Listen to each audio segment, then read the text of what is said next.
chicos y con otras niñas para competir. Eso se traslada, disculpen la opinión, hasta la primera división. A veces en el desfile inaugural ya sabemos quiénes van a jugar la final, quiénes van a salir últimos, quiénes van a estar peleando los primeros puestos.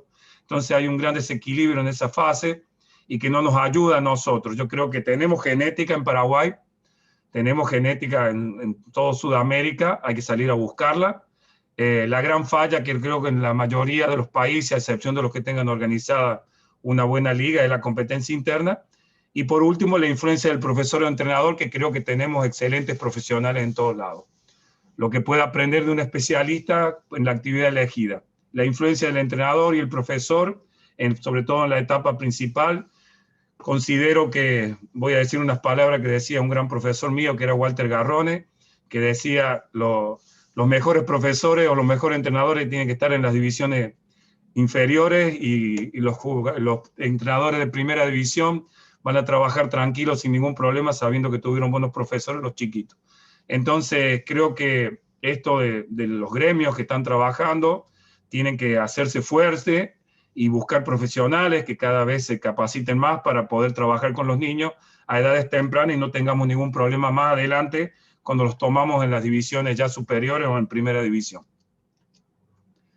Acá hay unos beneficios que yo detallé de la actividad física. Tenemos beneficios físicos, psicosociales y de autocontrol de los niños. Actualmente esto es experiencia del profesor de educación física, no de entrenador solamente. Cuando un niño es hiperactivo, lamentablemente ahora se lo lleva un psicólogo y le dan pastillas para tratar de calmar esa hiperactividad.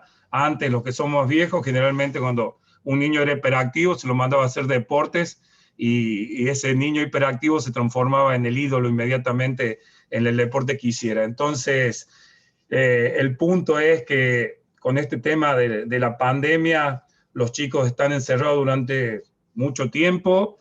Los que han vuelto a las actividades han visto que los chicos han venido con una descarga de energía total y la actividad física, sea la que sea, no solo del básquetbol, va a favorecer en todos estos aspectos.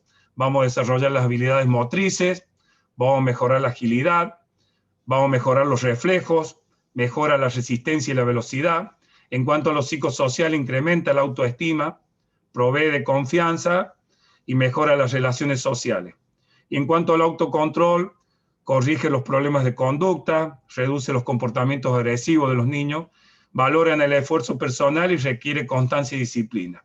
Después vamos a ver más adelante los patrones de movimiento del básquetbol, fundamentalmente, las posturas básicas, que son las que deberían aprender a edades tempranas, y qué capacidades físicas podríamos mejorar a esas edades. En la formación del niño tenemos un gran porcentaje de su composición corporal. El tejido óseo está en constante crecimiento, hasta alrededor más o menos de los 19 a los 21 años, todavía puede crecer. Hay un crecimiento muscular en la etapa hormonal alrededor de los 11 años y medio, después le voy a mostrar un slide de eso. Y las habilidades motrices, ¿cuáles habilidades motrices podríamos trabajar a ciertas edades? Hay fases sensibles en el básquetbol, que las vamos a ver un poquito más adelante, en las cuales se deberían enseñar ciertos patrones de movimiento, que con esto no quiere decir que más adelante, a otra edad más avanzada, no las puedan aprender, pero sí que le va a costar mucho más. En cuanto a la composición corporal, el 25% al momento del nacimiento es de la masa muscular, hay un día del 20% de masa grasa hasta los 7 años. Ustedes, los que son papás o han trabajado con niños muy pequeños, saben que el niño es regordete, es macroencefálico en los primeros años de vida, la cabeza es muy grande comparada con el cuerpo, y a medida de que va creciendo, a los 6, 7 años, empieza el primer estirón considerado para la fisiología y el ejercicio. A los 8 o 9 años ya se incrementa más o menos un 40% de la masa muscular y hay un gran porcentaje de fuerza en las niñas hasta alrededor de los 11 años. Es más, si ustedes hacen ejercicio, esto se da mucho en los colegios, si hacen ejercicio de fuerza, un grupo de niñas contra varones, generalmente hasta esa edad ganan las niñas porque tienen un desarrollo prematuro con respecto a los varoncitos.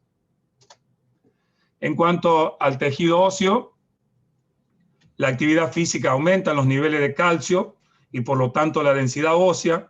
Este es un tema importantísimo, ya que este desarrollo óseo después lo vamos a padecer cuando pasemos los 40 años, y lo que hemos trabajado a tempranas edades con esos niños, los que han trabajado con nosotros, va a ser beneficioso cuando se empiecen a caer los niveles de calcio después de los 40 años, en lo que la mujer se llama menopausia, en lo que el hombre se llama andropausia. Antes, hace aproximadamente 25 años, cuando una persona de más de 40 años iba con un médico especialista y le preguntaba qué actividad física podía hacer, le decía que solamente capacidad aeróbica. Actualmente los médicos que están informados y que están en constante desarrollo recomiendan capacidad aeróbica y actividades de fuerza. La importancia de la fuerza, sobre todo después de los 40 años. Bueno, y en cuanto a los estímulos, tienen que ser apropiados a la edad. Esto de que hacer trabajo de fuerza detiene el crecimiento es otra de las leyendas de la actividad física o del entrenamiento deportivo.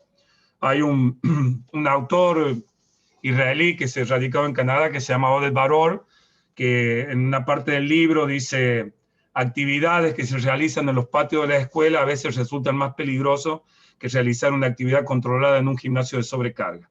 Y eso es muy cierto, porque a veces en los mismos patios de la escuela o en el mismo club solemos utilizar el caballito, llevar a otro niño en la espalda que tenga la misma edad, y ese sobrepeso más el piso duro, a veces en graderías o en tribunas, hace que sí pueda dañar la placa de crecimiento del niño. Bien, durante el desarrollo fetal, cuando el bebé todavía está en la panza, todo el crecimiento muscular se debe a la hiperplasia. La hiperplasia es el aumento de la masa muscular por cantidad de fibras. La hipertrofia es aumento del tamaño de la masa muscular. Dentro de la panza de la mamá, todo lo que aumenta en cuanto a masa muscular se debe a la hiperplasia. A partir del nacimiento, todo lo que aumenta en masa muscular se debe a la hipertrofia. Lo que aumenta es el tamaño de la masa muscular. Y generalmente era un tabú, ahora por suerte no, con los avances de la ciencia y el conocimiento de los entrenadores, trabajar la fuerza con los niños no se consideraba, decían que no, que había que esperar. Y si nos damos cuenta y nos ponemos a analizar la rutina, los drills que nosotros constantemente les damos a los niños, están constantemente haciendo fuerza cuando hacen un ritmo de 2 tiempos y apoyan el pie izquierdo para entrar por derecha e impulsan el cuerpo, están haciendo un trabajo de fuerza. Cuando estamos haciendo trabajo de pliometría o saltabilidad, están haciendo trabajo de fuerza. Cuando estamos haciendo tiradas con soguitas elásticas o haciendo saltos a la soga, están haciendo trabajo de fuerza. O sea que no hay que tenerle miedo a esto de trabajar la fuerza en los niños, que lo que no vamos a encontrar es aumento del tamaño de la masa muscular, pero sí un gran desarrollo de la fuerza. Bien, en la etapa de la pubertad, el crecimiento muscular se produce por el incremento del hormonal, en especial la testosterona. La testosterona pega un pico alrededor de los 11 años y medio, tanto en los varones como en las niñas, y está marcado por un hecho fisiológico, que es la menarca o primera menstruación en las niñas, y por la primera eyaculación nocturna en el hombre. A partir de allí, para la fisiología del ejercicio y para el entrenamiento deportivo, sea del deporte que sea, la niña deja de ser niña para transformarse en mujer y el niño deja de ser niño para transformarse en hombre. Por supuesto, para los que somos padres, sabemos que nuestras niñas siempre van a ser niñas y nuestros niños siempre van a ser niños, pero para la fisiología del ejercicio y concretamente para el entrenamiento deportivo, ya podemos empezar a trabajar con otras cargas diferentes a partir de este hecho fisiológico. Hay un promedio, después les voy a mostrar justamente el slide, que es del profesor Horacio Anselmi, a los 11 años y medio, esto es a nivel mundial, pero como sabemos, y sobre todo las mujeres más que nadie saben, hay chicas que han menstruado a partir de los 7 u 8 años y algunas que han menstruado a partir de los 15 años. Esto es solamente un promedio y con el hombre exactamente lo mismo. Bien. Yo no sé si ustedes ven un cartelito que dice Please Move o solamente lo veo yo. Sí, está saliendo ese aviso que dice Please Move the window. No sé por qué se ve ese cartel, no sé cómo está. Se puede mover eso. Ya me fijo. Bueno. Perdón, se escapó.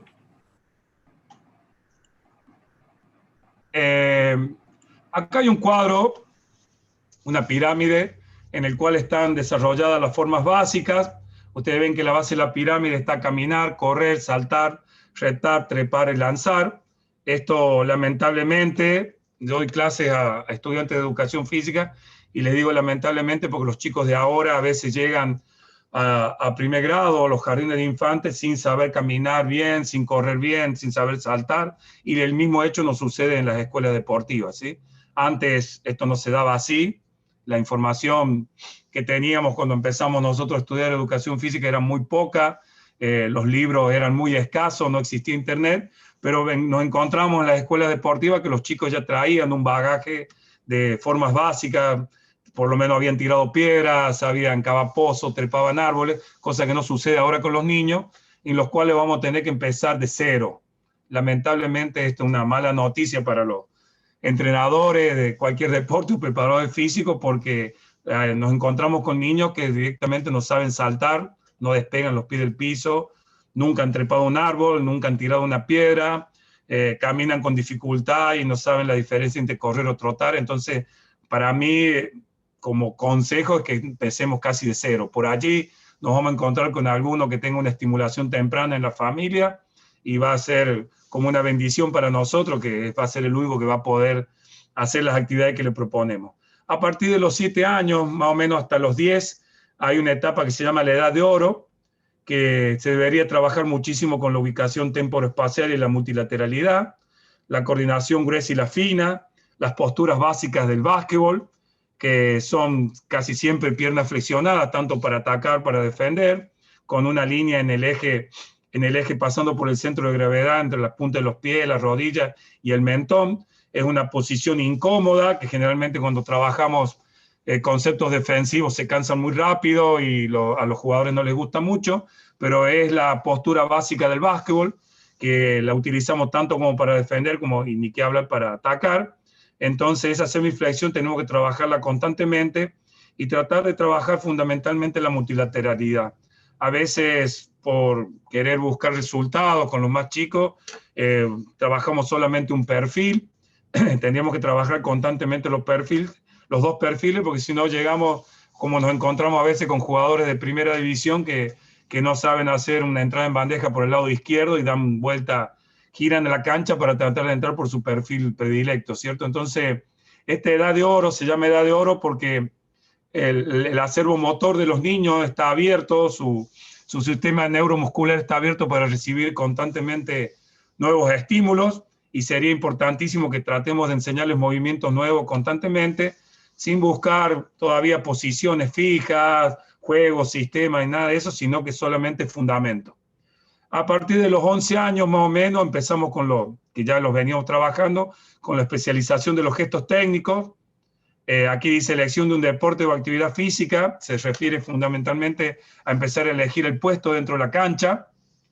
Sería bueno que a los 11, 12 años tenga determinado qué deporte va a hacer. En el caso nuestro sabemos que es el básquetbol, pero dentro del básquetbol más o menos empezar a especializarse en un puesto ya más o menos que él crea conveniente, porque nos encontramos con esos chicos que quieren jugar de todo y no son especialistas en nada.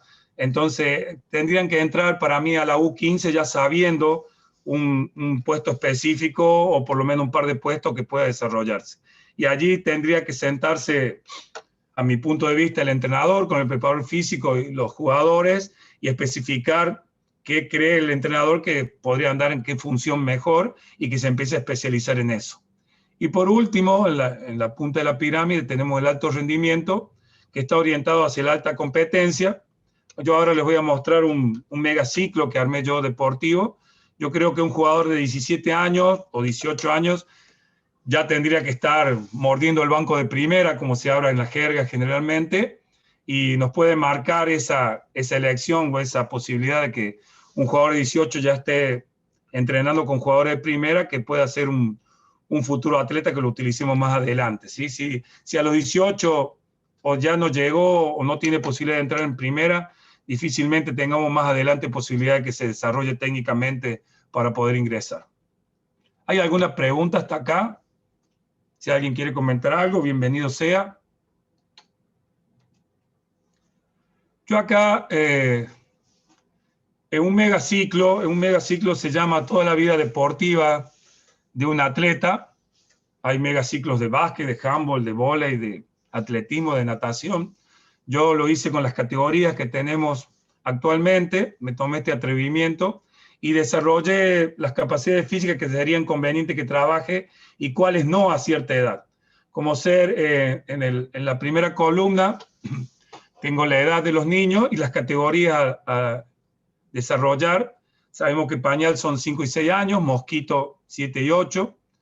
La verdad que no sé si hay compañeros de otra parte de que no sean de Paraguay, de Sudamérica, que le pongan otro nombre, pero acá le llamamos pañal a los niños que van de 5 a 6 años, mosquito a los de 7 y 8, pre-mini 9 y 10, mini 11 y 12, la U13, que ahí cambia todo porque le sacamos el aro de mini básquet y le ponemos el aro alto, todavía mantiene la pelota de mini, la U15, la U17 y podría haber U19, pero ya lo mezclé con las mayores o la primera división. Y hago una propuesta de sesiones de entrenamiento. Yo pienso que un niño de 5 y 6 años, hasta 7 y 8, con 2 sesiones semanales, estaría bien. Sé que a veces, por el cuestión del trabajo, porque cobramos una cuota, ¿cierto? Los padres o los mismos dirigentes exigen que sean 3 sesiones semanales, pero si esa posibilidad no existiera, yo creo que con 2 sesiones estaría bien para la edad de esos niños. Las sesiones se van incrementando a medida que se va incrementando la edad. Los pre-mini 3 sesiones semanales, los minis 11 y 12 años con 3 sesiones semanales, la U13 con la posibilidad de entrenar en 4 sesiones semanales, en 4 días, y la U15 y hasta la U17 en 5 sesiones. Y la primera división, las mayores, según el sistema de campeonato, pero podríamos trabajar en doble o triple sesión, como estrena la Liga Nacional Argentina, un ejemplo, pero acá no tenemos esa posibilidad, los jugadores no son tan profesionales, o sea, no viven exclusivamente el básquetbol, entonces por cuestiones de tiempo a veces eso no sucede. ¿Cuánto debería durar la sesión? En el caso de los niños, 50 minutos hasta los 8 años, 1 hora hasta los 12 años, 1 hora 15 o 75 minutos en la U13 y por lo menos 1 hora y media ya en las categorías intermedias de la U15 y U17 y las categorías de mayores por lo menos 90 minutos que estén ellos entrenando y como les dije recién, si es doble o triple sesión, por lo menos 90 minutos, que es lo que generalmente se hace, ¿sí? En los cuales una sesión es trabajo de gimnasio en sobrecarga, la otra suele ser fundamento y en la última lo técnico, táctico y estratégico preparando los partidos. En cuanto a la parte física, que es el tema de hoy, con 15 minutos para los niños de hasta 8 años estaría suficiente. Con 20 minutos hasta 12 años, hasta los mini, dentro de la sesión misma del entrenamiento, e incrementándose a 30 minutos en la U13 y 40 minutos por lo menos U15 y U17 con trabajos extra en gimnasio de sobrecarga. Yo creo que a los 15 años, 14, 15 años, ya tendrían que empezar con trabajos específicos de sobrecarga, sobre todo con movimientos de sentadillas de arranque, movimientos olímpicos, movimientos pliométricos, que tengan que ver con los gestos principales de transferencia del básquetbol. Y en cuanto a los mayores, está ahí definido sobrecarga, fundamento, técnico, táctico. La velocidad es una capacidad que se debería trabajar sí o sí a temprana edad, en base a 10 metros, es la propuesta que puse allí para los niños más pequeños. Sabemos que la cancha tiene 28 metros, podríamos hacer 10 o 14 metros, que es la mitad de la cancha, unida, digamos. Generalmente a esa edad todavía los chicos no tienen el concepto de ir y volver constantemente. Entonces con 10 metros, en varias repeticiones podríamos trabajarlo y buscando fundamentalmente la técnica de carrera y después aplicándole el elemento como ser el balón. Se va incrementando a 15 metros en los pre-mini, a 20 metros los piques en mini, 20, 25 metros, que es el largo de la cancha. Y en U13 ya un ida y vuelta, que serían casi los 56 metros que tiene la cancha en un ida y vuelta, ¿cierto? Y U15 y U17, según la posición de cada jugador, en piques que tengan que ver con su trayectoria dentro de la cancha. Y en primera también, según el puesto. Como ustedes pueden ver, la potencia anaeróbica, que tiene que ver con un gran gasto de glucógeno, no se entrena. En mi propuesta no se entrena todavía hasta los 11 años. La tolerancia anaeróbica tampoco, el VO2 máximo tampoco, y el superaeróbico, que es una derivada de la capacidad aeróbica, solamente a partir de los 9 y 10 años, Sí, a partir de los 11 y 12 años, por lo que les dije recién de esta explosión hormonal que se produce, ya por lo menos un estímulo semanal sería importante de la potencia anaeróbica, 2 en los 17 y primera, y la tolerancia anaeróbica por lo menos una vez a la semana también entrenada, y el VO2 máximo también. En cuanto al subaeróbico, que es un ritmo con una intensidad, digamos, muy baja, pero de larga duración, le puse entrenarlo con fundamentos, porque ya que es muy aburrido, generalmente cuando decimos los chicos vamos a hacer 10 vueltas a la cancha o vamos a hacer 2 kilómetros, 3 kilómetros, es aburridísimo para esa edad. Entonces hacerles una actividad que con el balón y jugando estén por lo menos 20 o 30 minutos realizando actividad física continua para crear las bases aeróbicas, ¿cierto? Que nos hace muchísima falta. Y con respecto a los mini, ya sí, determinar una distancia, establecer las vueltas a la cancha o si tienen un lugar, un espacio verde donde puedan correr y trabajarla mucho, sobre todo en U13 y U15, para crear las bases cuando lleguen a primera. En cuanto a los estímulos de fuerza, como ustedes pueden ver aquí hasta 7 y 8 años, un estímulo semanal, lo podemos hacer con saltos en tortuguitas, con conitos, sogas elásticas, cinchadas, saltos para buscar el rebote, todo con técnica. Y a partir de los 13 años, 14, yo soy de la idea que ya tendrían que buscar un gimnasio de sobrecarga que sea como complemento para la actividad del básquetbol. En cuanto a las competencias, sabemos que no compiten, pero por lo menos juegan con otros clubes, hacen encuentros una vez a la semana, para mí sería lo ideal, hasta los 13 años por lo menos. Y a partir de la U15 y U17, un jugador que se precie de querer llegar a primera tendría que tener por lo menos 2 competencias semanales. Quiere decir que un jugador de 14 o 15 que sea de buen nivel jugaría en su categoría y podría estar jugando algunos minutos en la categoría superior. Y a su vez el 16, 17 exactamente lo mismo, jugar en su categoría y si tiene un buen nivel pasar a la categoría siguiente mordiendo algunos minutos en la cancha. Y en las mayores según el torneo, ¿cierto? Sabemos que hay torneos que juegan 2 veces a la semana, hay algunos que juegan una vez a la semana. Bien, quería saber si hay alguna pregunta. Sí, una pregunta, Jorge. Sí, la escucho, por favor. ¿Qué medidas tomás, qué medidas tomarías en el caso de que, como bien hablaste, estamos apuntando que en la categoría sub-15 el chico ya tenga desarrollado o apuntando a 1 o 2 puestos, a 1 o 2 posiciones? ¿Qué medidas tomás en esa transición de 12, 13, 14 años para que ese chico que es alto, que tiene muchas condiciones, no pierda, digamos, esa transición, teniendo en cuenta que posiblemente cuando llegue a ser adulto no tenga que jugar en una posición igualmente externa? Entonces, ¿qué medidas tomás para no encasillarlo? Mira, yo soy de la idea que hasta los 14 años todos tienen que pasar por todos los puestos. Por más que tenga una diferencia grande de altura en cuanto al niño, yo lo tengo que enseñar a picar como si fuera a hacer un base más adelante. Hasta los 13, 14 años. Esa es mi idea, ¿cierto?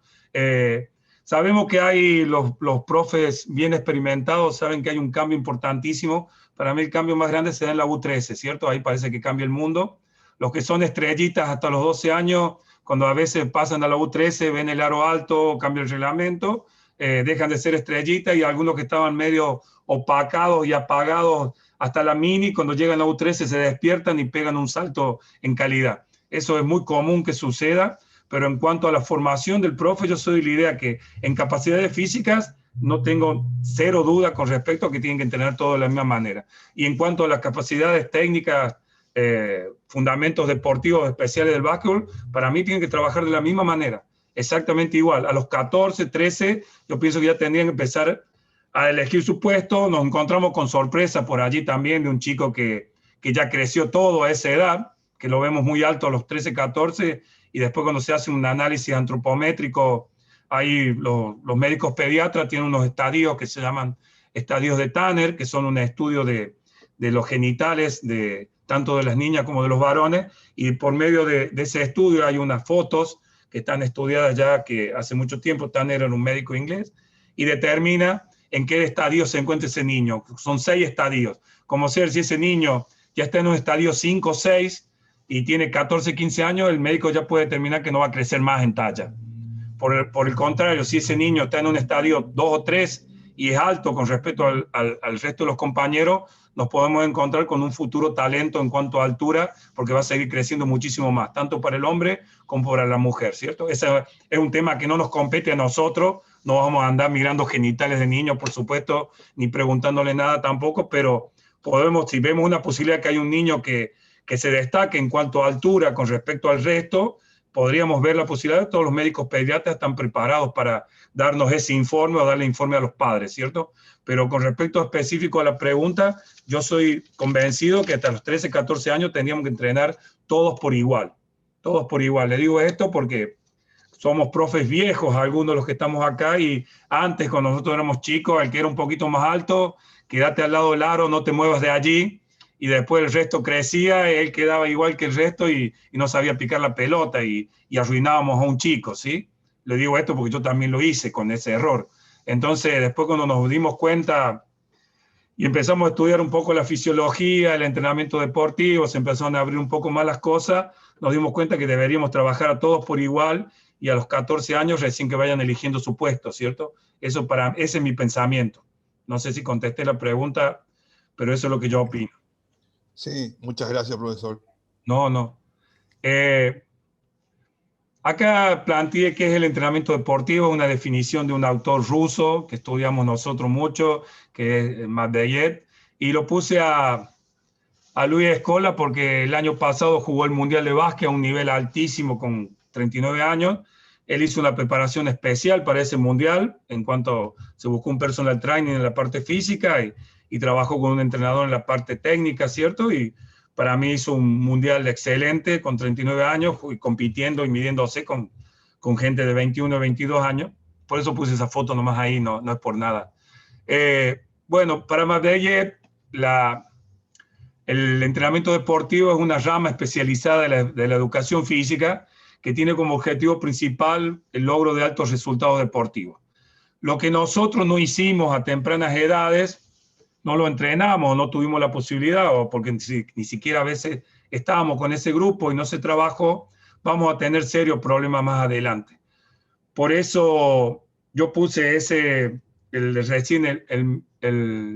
megaciclo, que era una propuesta, porque sé que varios de ustedes van a tener la posibilidad de ser coordinadores de todo un club y van a tener a cargo otros profesores, ¿cierto? Entonces la idea sería, como sucede en clubes muy importantes, en que ellos tienen un patrón de juego en el cual las capacidades físicas deben ser trabajadas de tal manera para que cuando lleguen a las categorías superiores, a una U18 o a una primera, nosotros ya sabemos que si estos profesores trabajaron bien y siguieron las pautas que determinó el entrenador general o el head coach, nos encontramos con un chico que tiene estimulados los conceptos técnicos y también tiene estimulados los conceptos físicos. Entonces nos encontramos con atletas que juegan básquetbol y tenemos solucionado un gran problema ya allí. Entonces, si vemos que alguno de estos profesores en cualquiera de estas categorías falla, nosotros tenemos que tener la posibilidad de alertarlo y decirle que si él no cumple, nos vamos a encontrar con chicos en otra categoría que no van a tener lo que habíamos planificado desde un principio, ¿cierto? Que es lo que creo que toda federación o todo club que se crea o se preste para ser importante tendría que tener una programación así y todos los profesores seguir la misma línea que se ha estipulado en una reunión previa, ¿cierto? Si vamos a jugar de tal manera, si vamos a hacer esto, qué conceptos deberían saber a los 8 años, qué conceptos deberían tener a los 12, a los 15, para que nos llegue primero. No puede ser que llegue primero un jugador que no sepa manejar los dos perfiles, ¿cierto? Y eso sucede muchísimo, no solo acá, sino en todos lados. Entonces, son pautas que para mí se deberían seguir, que no demandan un gasto extra, solamente sentarse a planificar, a coordinar con los profes, si hay varios profes, o si es que hay un profesor para la formativa y un profesor para las categorías competitivas, sentarse los dos y hablar, qué objetivo quieren, qué sistema de juegos van a emplear, cómo van a correr, cómo van a trabajar, y de ahí empezar a planificar, buscando el alto rendimiento deportivo, que es el concepto que vimos recién, ¿sí? Hay unos principios que son importantes del entrenamiento deportivo. Voy a detallar unos muy rápidamente para no cansarles. El principio de continuidad. El chico que viene a entrenar o el adolescente que viene a entrenar todos los entrenamientos y no falta, va a tener una diferencia con el que viene de vez en cuando. Eso pasa en cualquier ámbito deportivo, en un gimnasio de Zumba, sucede exactamente lo mismo. Si la profesora me dice tengo que venir lunes, miércoles y viernes, y viene lunes, miércoles y viernes y hace la actividad, va a tener ventajas, entre comillas, con respecto a alguien que venga un lunes, aparezca un viernes o aparezca el otro miércoles o venga cuando tenga ganas. Entonces, este principio de continuidad habla de la continuidad del entrenamiento y las mejoras que se producen debido a eso.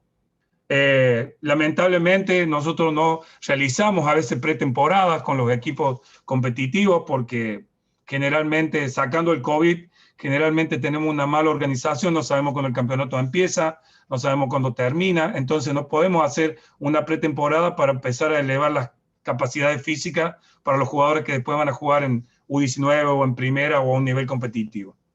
Principio de progresión se refiere fundamentalmente a ir de lo poco a lo mucho, de lo fácil a lo difícil. Esta es una regla que incluye tanto la fase técnica como la fase de las capacidades físicas. No querer hacernos los profesores que hablan difícil y raro, dar ejercicios difíciles que los chicos no puedan realizar porque los vamos a frustrar, dar ejercicios fáciles que ellos puedan realizar, que cumplan el objetivo, y de a poco ir llevándole cada vez más a lo más complejo. En las capacidades físicas sucede exactamente lo mismo, hacer cosas que ellos puedan realizar, no sacar un video de YouTube de inmediatamente trasladarlo a las categorías formativas. Antes se hacía muchísimo eso, ¿sí? Se copiaba lo que hacían los jugadores primera, se reducía la cantidad y se lo trasladaba directamente a las categorías formativas y era un error gravísimo. Hay que ver qué capacidades físicas ellos pueden trabajar. Yo recién les hice un pequeño conteo de eso. Cuáles serían las ideales trabajar y a partir de allí armar el plan de trabajo. El principio de alternación de las cargas quiere decir ir cambiando constantemente las cargas, no hacer siempre lo mismo. Es totalmente aburrido y antipedagógico cuando a veces viene un profesor de una categoría de U14, U15 o U17 y los jugadores ya le dicen, sí, profe, no nos diga nada, ya sabemos qué vamos a hacer. 10 vueltas a la cancha, 30 abdominales, 20 flexiones de brazo y 30 hiperextensiones, porque siempre da lo mismo. Los chicos ya saben el plan de entrenamiento del profesor.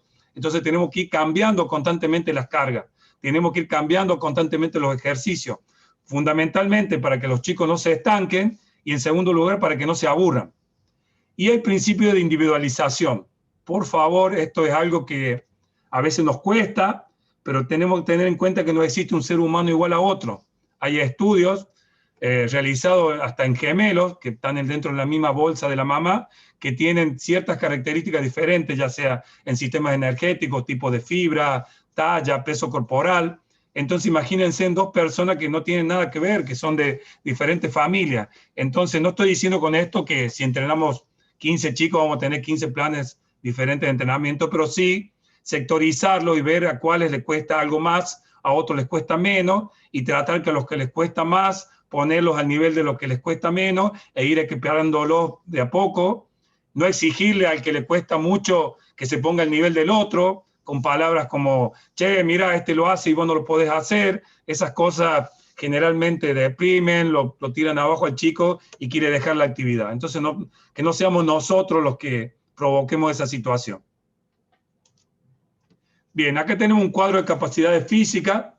Esto es muy importante que ustedes lo sepan. Acá sobre la izquierda, donde está el mouse, dice capacidades antropométricas. Todo lo que es antropométrico se quiere decir medidas del cuerpo. Tenemos la edad. Tenemos dos conceptos de edad, que una edad es la cronológica, desde el día que nació hasta el día de hoy, y la edad biológica, que es la que aparenta tener. Esto en nuestro deporte es muy común. A veces tenemos un chico que tiene 13 años, pero aparenta tener 15, entonces tenemos que andar con la ficha de él para todos lados porque nos la piden, o con la cédula, porque él en realidad tiene 13 años, cronológicamente, pero su desarrollo físico parece que tuviera 15. Entonces tenemos esos dos tipos, ¿cierto? La edad biológica y la edad cronológica. La talla, como le dije hace un rato, es inmodificable. No hay ningún ejercicio ni ninguna actividad física que me haga más alto o más bajo. Esto tiene que quedar muy en claro porque a veces pensamos que poniéndolo en tal actividad o en tal juego o con tal ejercicio en un gimnasio va a crecer mucho, y eso no es cierto. La talla sentado es otro dato que a ustedes les serviría muchísimo, porque teniendo la talla sentado se la restan a la talla parado, y el resultado del largo de miembros inferiores o el largo de piernas, que es un dato para el básquetbol importantísimo. Generalmente nos hacen mucha falta o son muy útiles los jugadores con piernas largas y brazos largos. El peso sí es modificable, podemos modificar el peso por el medio del entrenamiento deportivo. La envergadura se refiere al largo de brazos, desde la punta del dedo más largo de una mano hasta la punta del dedo más largo de la otra mano, con los brazos extendidos a la altura del hombro. Es otro dato importante que ustedes pueden ir documentándose con el crecimiento del niño. Y IMC quiere decir índice de masa corporal. Es una relación entre el peso y talla, que generalmente se puede hacer de forma manual. Le tomo el peso en una balanza y lo mido con 1 centímetro, y es peso sobre talla al cuadrado. Hacen la fórmula, la sacan con la calculadora o el celular, y nos va a dar un número que después hay una tabla comparativa para saber si ese niño está en un índice de masa corporal normal, o está con sobrepeso, o puede estar con obesidad, o puede estar delgado por demás. Es el mismo cálculo que hace la balanza cuando ustedes van a la farmacia y le pide 1000 guaraníes, y le dice quede separado, le larga un ticket y le larga el índice de masa corporal. Le dice el peso, la talla y el índice de masa corporal. Después en rojo tenemos los factores neuromusculares, los que dependen del sistema nervioso, los que envía la información al cerebro. Y en grande está fuerza y velocidad, coordinación, flexibilidad. Acá le podrían agregar técnica, táctica, estrategia, que tengan que ver justamente con eso, con la transmisión nerviosa de las motoneuronas. Y fuerza por velocidad forman una tercera capacidad física, que es la potencia. El básquetbol, al igual que la gran mayoría de los deportes en conjunto, la capacidad principal es la potencia física, ¿sí? O la potencia muscular. La potencia no figura acá porque por sí sola no es una capacidad física, como les explico, es fuerza por velocidad, y por eso les estoy hablando que deberíamos trabajar desde temprana edad en la fuerza y la velocidad para lograr este objetivo, que es la potencia. Y en los factores metabólicos, que se refieren a los sistemas energéticos, tenemos la capacidad anaeróbica y la capacidad aeróbica. Ahora vamos a explicar cuál es cada una. Esto es lo que les decía recién, lo que viene ya genéticamente desde el vientre de la mamá, es lo que se llama genotipo o genética, y con lo que vamos adquiriendo con el medio ambiente y la parte social, integración con otros niños, con otros jugadores, con otros equipos, es el fenotipo, lo que podemos ir adquiriendo.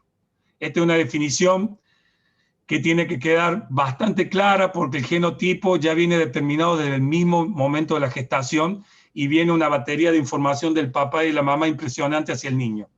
A veces no lo sabemos, pero la mamá o el papá han consumido drogas o alcohol durante la gestación, o la mamá siguió consumiendo durante los 9 meses de gestación, y eso pues sí puede influenciar en la talla del niño y fundamentalmente en su crecimiento neuromuscular. Todos los enlaces neuromusculares se producen desde el nacimiento hasta el 1 año y medio de vida. O sea que en ese momento de gestación se ha ya casi elaborado toda esa telaraña que tenemos como sistema nervioso en el cerebro, dentro de la panza de la mamá, y después en el 1 año y medio de vida desde el nacimiento. O sea que hay cosas que después ya vienen determinadas y nosotros no podemos influenciar como profesores o como preparadores físicos. Y acá tenemos la pirámide de alto rendimiento, del libro del profesor Horacio Anselmi, Cantidad de Calidad. Tenemos como base la velocidad, la fuerza y la resistencia. En ningún plan de entrenamiento de capacidades físicas o de preparación física podrían faltar estas 3 capacidades. La gran discusión suele suceder cuando nos hacen correr mucho y son jugadores de básquetbol. Hoy tenemos como base 8 kilómetros, 10 kilómetros. Los jugadores te dicen, profe, ¿para qué voy a correr 8 o 10 kilómetros si la cancha tiene 28 metros por 15 y yo realizo pique y en ningún momento estoy corriendo a esta intensidad? Sí, pero la resistencia aeróbica es la que crea la base de la pirámide para trabajar las demás capacidades físicas. Por allí nos encontramos partidos que un equipo arrasa al otro en el primer tiempo y en el segundo tiempo el otro equipo lo equipara, lo supera, le gana y le pasa por encima corriendo, y ahí aclaras, te muestra que un equipo no tiene trabajada la resistencia aeróbica. La velocidad y la fuerza son dos capacidades que en el básquetbol son fundamentales. Le dije que juntas forman la potencia. Y después empezamos con la coordinación, los gestos deportivos y la reiteración de los gestos deportivos. Ustedes saben que para afianzar el gesto deportivo hay que repetirlo constantemente, y acá está el ojo del profesor en corregir constantemente que el gesto se aprenda bien, porque si el gesto deportivo es bien aprendido, se guarda en un sector del cerebro que se llama acervo motor, y que lo rescata en cualquier momento cuando lo necesite y lo aplica. Si el gesto deportivo fue bien aprendido, fue guardado bien aprendido, y si fue mal enseñado o mal corregido y el chico tiene un defecto en ese gesto deportivo, también lo guarda así mal aprendido, y cuando lo saque lo va a sacar de una manera errónea. Y por último, la pirámide del alto rendimiento. ¿Hay alguna otra pregunta, Rodrigo? ¿Estamos bien? Sí, sí. Hay una pregunta, pero no sé si la formulamos después, ya que, bueno, igual la leo y usted la considera, profe, ahí. Pregunta el profesor Lucas Parodi, Argentina, dice, muy interesante la ponencia. Consulta qué factores tiene usted para la elección de los jugadores para tenerlo dentro de su plantel, y también cuál es el total de repartición de minutos a la hora de rotar en su plantel. Y esa es una pregunta muy difícil. Si yo estoy en un club de una ciudad importante de Paraguay ahora, generalmente ahora, después de muchos años, tengo la posibilidad de elegir los jugadores. Entonces, pero me ha pasado en muchos clubes que me he tenido que hacer cargo del plantel que me dieron, ¿cierto, profe? Me dieron, acá está el equipo, con esto tenés que trabajar, y no tenía posibilidad de elegir ni seleccionar, ¿cierto? La única posibilidad era ir a las divisiones inferiores, y si por allí había un chico que yo creía con condiciones para jugar en primera, lo hacía, ¿cierto? Cuando después vinieron algunos logros deportivos, me dieron en algunos clubes posibilidades de elegir jugadores. Cuando estamos compitiendo con mi equipo en Liga Nacional, me dan la posibilidad de elegir los extranjeros. Entonces me contacto con los agentes, los dirigentes nos contactamos con los agentes y tratamos de elegir, como siempre, a nuestro nivel elegimos, tratamos de traer americanos que sean pivots o que quieran jugar de pivot por lo menos para marcar la diferencia, pero no es mucha la posibilidad que tengo yo, profesor, de elegir los jugadores, porque no tenemos una gran variedad tampoco de jugadores. Esa es la realidad, ¿cierto? Si tuviera esa posibilidad, trataría de buscar jugadores formados técnicamente que estén bien físicamente, ¿cierto? Pero por el estilo de juego que yo quiero hacer, me gusta el juego vertiginoso, de correr mucho a la cancha, no me gusta mucho el ataque posicionado fijo. Sé que a veces hay que hacerlo, ¿cierto? Porque es indudable que hay que hacerlo, pero me gusta mucho el contragolpe, la salida rápida, la marcación con presión. Entonces, para mí, para jugar en primera, tenía que estar bien físicamente. O sea, un jugador que no esté preparado para ese sistema de juego no va a poder marcar ni correr la cancha durante los procesos, ¿cierto? Y generalmente los movimientos en básquetbol, después lo vamos a ver un poquito más adelante, duran 40 segundos de intensidad máxima. El básquetbol es un juego intermitente que necesitamos constantemente que el jugador esté corriendo, porque no es como en el fútbol que la pelota se va lejos y el defensor quizás esté un rato descansando mientras se las arreglan los de adelante, o al revés, lo mismo, ¿cierto? En el básquetbol vos defendés y atacás constantemente y tenés que tener una buena base física. Lamentablemente no se trabaja mucho, a veces no tenemos la posibilidad, nos dan en los clubes, de tener un buen preparador físico, un cuerpo técnico completo, pero por eso es la charla esta, ¿cierto? A veces tenemos que hacer de técnico, de preparador físico, de utilero, de psicólogo, de nutricionista, porque no hay presupuesto, pero esa es la realidad, ¿no? Bueno, continúo. Esto que ven acá es el sistema energético que forma nuestro organismo. Ustedes ven aquí la primera, que está en color celeste, podría decir, no, color medio lila, se llama sistema anaeróbico aláctico. Se llama anaeróbico porque el combustible principal que utiliza no es el oxígeno, utiliza dos sistemas energéticos, que es el adenosíntrifosfato y la fosfocreatina, transportándolo a un ejemplo que se puede entender lo más fácil posible. Es como una nafta de un auto de Fórmula 1, es muy potente, alta intensidad, pero tiene una muy corta duración. Nos sirve para hacer ejercicios o movimientos, o piques que duren entre los 8 y 10 segundos.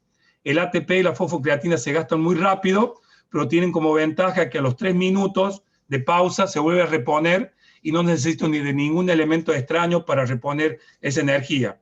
Dentro de la célula humana existen las mitocondrias que forman parte de la célula, tenemos billones en el cuerpo, y dentro de la mitocondria hay un proceso que se llama ciclo de Krebs, que transforma nuestro oxígeno por ese mismo proceso de ciclo de Krebs y forma este adenosintrifosfato, que es el combustible para este tipo de piques, saltos que duren entre 8 y 10 segundos. Después tenemos otro sistema energético, que es el del medio, que es el sistema anaeróbico láctico. Sigue siendo anaeróbico porque el combustible principal no es el oxígeno, pero aquí el combustible principal es el glucógeno. El glucógeno lo obtenemos por medio de la alimentación y es podríamos decir que es una nafta súper que nos sirve para actividades que duran alrededor de los 40 segundos de alta intensidad. El glucógeno que tenemos acumulado en el músculo, generalmente cuando tiene una buena alimentación, son 300 gramos de glucógeno, y tenemos un tanque extra en el hígado que se llama glucógeno hepático, que nos sirve también para producir energía para este tipo de movimientos. En nuestro cuerpo, ustedes habrán visto en la secundaria, cuando consumimos los alimentos se produce todo el proceso de transformación del alimento. En el estómago todos los ácidos actúan sobre ese bolo alimenticio, y lo que sirve va a parar al intestino delgado y lo que no sirve va a parar al intestino grueso para defecarlo u orinarlo, ¿cierto? Entonces, lo que sirve es transportado en forma de glucosa al cerebro. El cerebro se alimenta fundamentalmente de glucosa y oxígeno. Otro poco de glucosa va al corazón, que es un músculo cardíaco que se alimenta también de glucosa. Y después va al músculo, se acumula como glucógeno, y en el hígado como glucógeno hepático.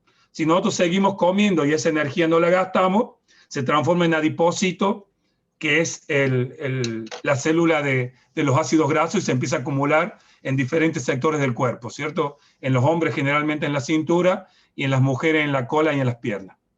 Y por último tenemos el sistema aeróbico. Se llama aeróbico porque el combustible sí principal es el oxígeno.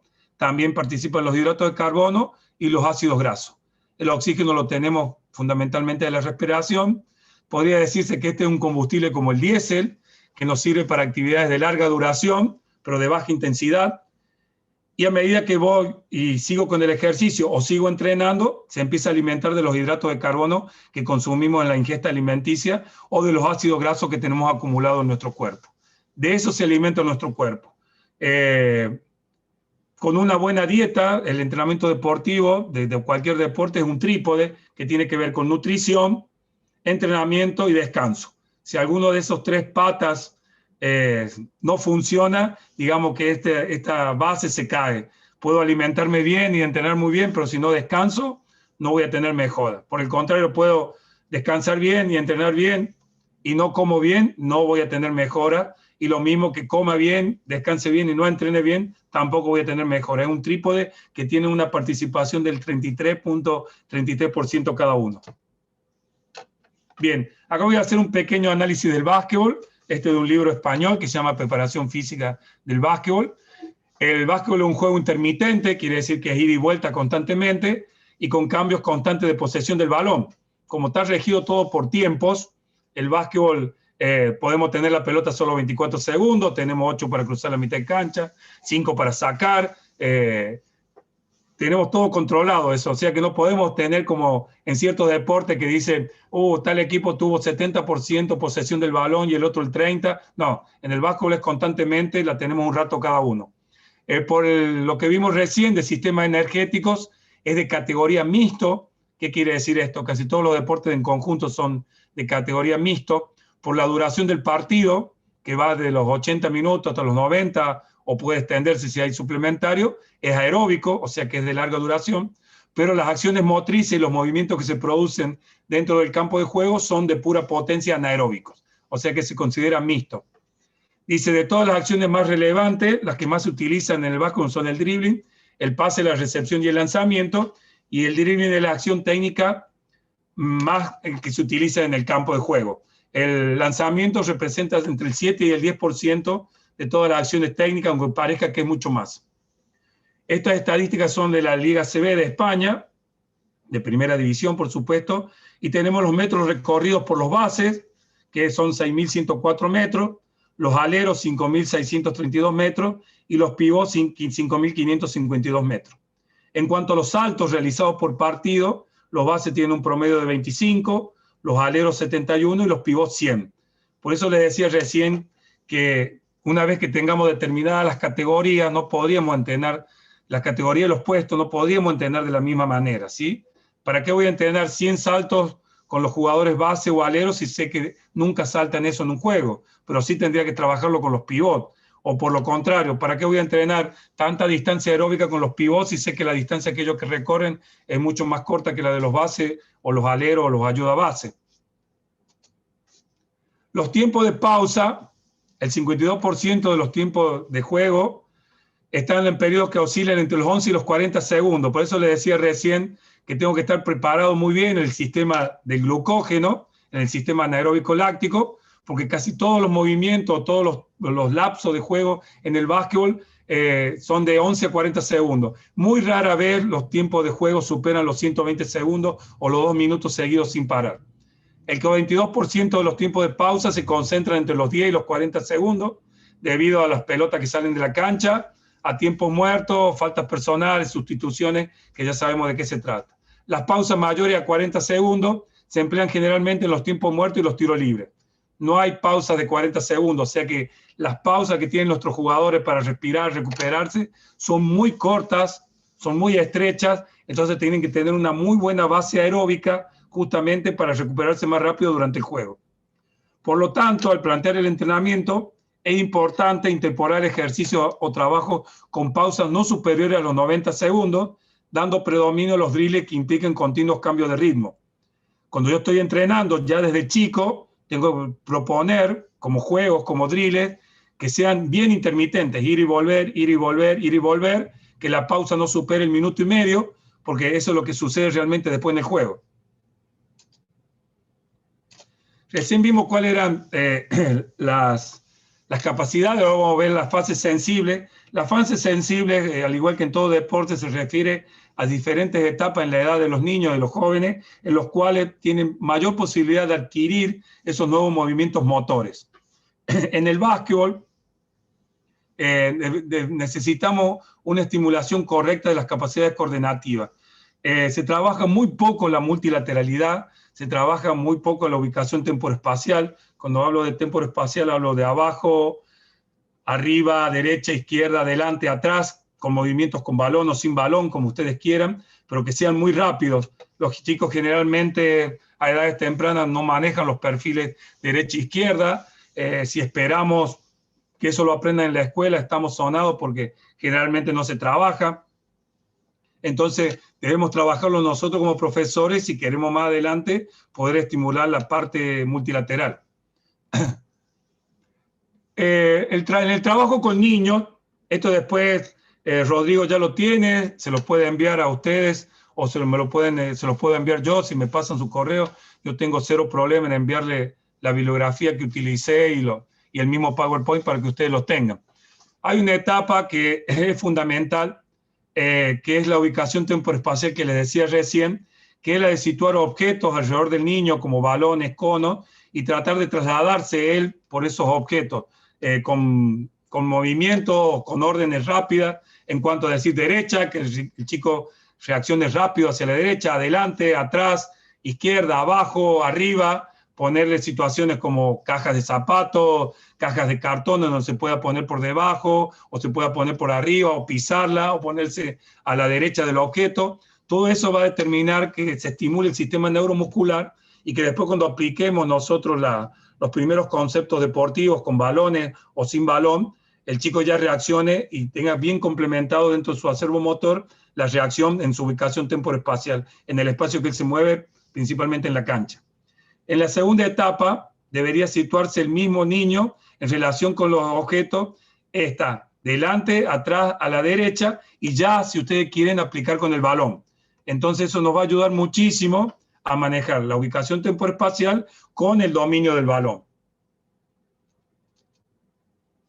En la segunda etapa de crecimiento se produce ya un gran cambio en la fisonomía, la estructura de los niños y las niñas, y sería importante empezar a trabajar ya con los fundamentos directos del básquetbol, ¿sí? Que todos los conocemos: pase, recepción, dribbling, lanzamiento al canasto, empezar con la secuencia de ritmo de 2 tiempos, empezar a trabajar lo mismo que enseño por la derecha, tratar de enseñarlo por la izquierda, tratar de trabajarlo con la relación en la situación afectiva social con los compañeros.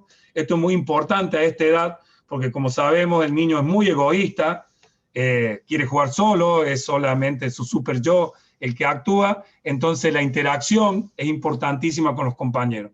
La otra vez me hicieron una pregunta si realmente servían estos entrenamientos que se estaban dando por Zoom, ¿cierto? Por plataforma, de forma individual o grupal con los chicos, el profesor en la casa y los chicos en la casa. Yo les decía que quizás puedan servir, ¿cierto? Pero para mí lo que fallaba era el punto más importante, que es la parte afectiva social, el contacto de los niños con otros niños. Tengan en cuenta que hay niños que a veces salen de su casa solamente para ir a la escuela o para ir al básquetbol o a hacer otro deporte, ¿cierto? Entonces esa parte para mí afectivo-social, de compañerismo y de compartir un juego, un balón, es importantísima. Hay un estudio del doctor Juan Carlos Massa de Rosario, Argentina, que se llama Síndrome de Saturación Deportiva, en lo cual las exigencias que le proponemos a los chicos son tan grandes que se transforman en una exigencia muy dura para ellos, y se da más que nada en los deportes individuales. El abandono prematuro no se da generalmente en los deportes en conjunto, sino en los deportes individuales. Hay muchos estudios sobre tenis, natación, patín carrera, en los cuales abandonan a muy temprana edad. Es importantísimo que tengan en claro que esta parte afectivo-social de los deportes, es una función importantísima en su integración social. Las exigencias no deberían ser tan grandes a ciertas edades. Es importante que ellos se desarrollen bien, que creen esta parte afectiva y que creen la parte afectiva con el profesor, y de allí ustedes de a poco ir incrementando las capacidades físicas. Bien, esta es la propuesta que hace el profesor Horacio Anselmi en cuanto a su libro Cantidad de Calidad, que es fundamental, en el cual hay el cambio hormonal que recién les comentaba se produce a los 11 años y medio. Esto es una estadística, por favor que se entienda esto. Hay chicas que han menstruado a los 7, 8 años, hay chicas que han menstruado a los 14, 15 años, hay varones que han tenido poluciones nocturnas antes de esta edad y hay varones que han tenido poluciones nocturnas después de esta edad. Esto es un promedio general, es un estudio a nivel mundial, en el cual acá ya se puede entrenar de otra manera totalmente diferente. ¿Sí? Si lo trasladamos al básquetbol, están en la categoría mini, pero sabemos que a esta edad ya puede haber cambios importantes en su fisonomía, estructura muscular, en su estructura ósea, y se puede trabajar con otras cargas diferentes. Y después, a los 13 años, el otro cambio que yo siempre digo, y lo tomo como ejemplo, que es cuando pasan al tablero alto, empiezan con los reglamentos ya definidos, competitivos, y ahí se produce otro gran cambio. ¿Hay alguna preguntita hasta acá? Sí, profesor, tenemos una consulta de Darío Jurs. Dice, ¿se puede aumentar el nivel de reserva glucosémica de un deportista de alto rendimiento haciendo el básquet un deporte de ida y vuelta?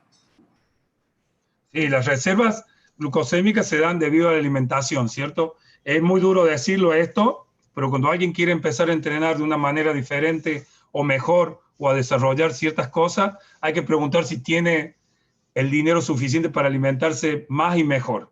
Ese es un punto que es duro. Es muy duro decirle a alguien, mira, tenés dinero, si no tenés dinero no intentes, pero es la realidad, ¿cierto? Cuando alguien quiera mejorar sus niveles de fuerza, su incremento de hipertrofia muscular, su capacidad de salto por medio de la hipertrofia muscular, su mejora de la potencia física en el deporte básquetbol o cualquiera sea, estamos hablando de una mayor cantidad de alimentación y una mayor calidad en alimentación. Y sabemos que la alimentación que hablo de calidad se refiere que un queso por salud sale casi el doble que un queso común, una leche descremada sale más cara que la leche común. Cuando como ciertos alimentos, no soy un especialista en nutrición, pero suelo ir al supermercado y veo la diferencia de precios que hay entre las cosas light y las que no son light, ¿cierto? Entonces, en esa calidad que se cambia, hay una cantidad de precio, un gasto que hay que tener en cuenta si realmente cuando lo propongo lo pueden hacer, ¿cierto? Entonces, sí se puede implementar ese glucógeno muscular. Es más, en los deportistas de alto rendimiento llegan hasta los 450 gramos de los 300 que hablaba del común de la gente, ¿cierto? Pero no superan de allí tampoco, no es que hay una gran acumulación o una gran diferencia. Bien, estas consideraciones... Otra cosa, profesor, luego de observar ya varias personas están consultando si podemos compartir este material que estamos viendo en pantalla actualmente.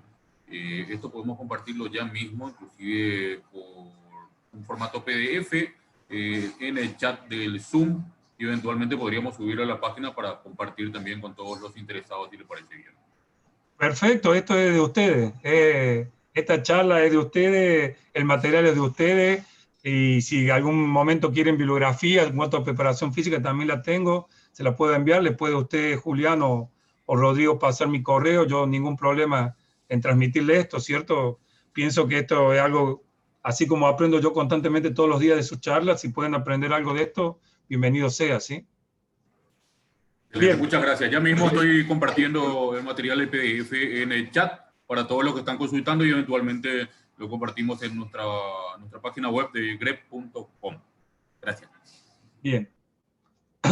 Estos son los cambios que se pueden producir. También son estudios realizados con un seguimiento lineal de muchos clubes, de muchas divisiones formativas. Hay un incremento en el salto vertical del 10.4%, aumento de la flexibilidad, una mejora sustancial de la destreza motora, cargas entre el 30 y el 40% de su peso corporal. Este es otro tema que yo quería ahora hacer un poquito hincapié. Se habla mucho cómo va a ser el ejercicio. Dice con su peso corporal, es la contestación, ¿cierto? Y a veces el peso corporal de alguien es 58 60 kilos. Tenemos en cuenta que está haciendo un ejercicio con 60 kilos.